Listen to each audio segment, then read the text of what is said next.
లేలిన కొండ రాచకొండ రేచర్ల పద్మనాయకుల కాలంలో నేటి తెలంగాణకు నాడు రాజధానిగా వెలసింది. రాచకొండ ప్రాంతం సుమారుగా 1200 ఎకరాల విస్తీర్ణం, 2 ప్రధాన 7 ముఖద్వారాలు, అద్భుతమైన శిల్పి సంపద, మైమరపించే ప్రాకారాలు, వింతగొలిపే కోటలు, బోగొందాన్ మంచం, 140 అడుగుల ఎత్తులో ఉన్న సంఖ్యల బావి, ఇలా చరిత్రను నిలిచిపోయే ఎన్నో అందమైన కట్టడాలు ఉన్న ప్రాంతం ఈ రాచకొండ. రాచకొండ ప్రకృతి అందాలపై స్థానిక కళాకారుడు సుక్క నరసింహ గారి గానం విందాం. అందాల రాచకొండ అడవిలోనా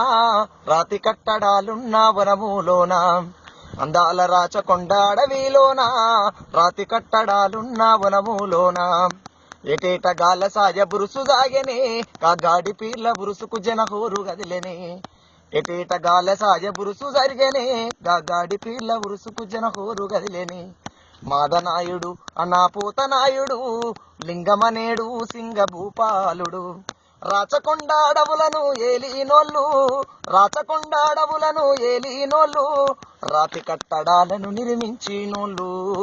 అందాల రాచకొండ అడవిలోన రాతి కట్టడాలున్న వనములోన, ఏటేట గాల సాయ బురుసు సాగెనే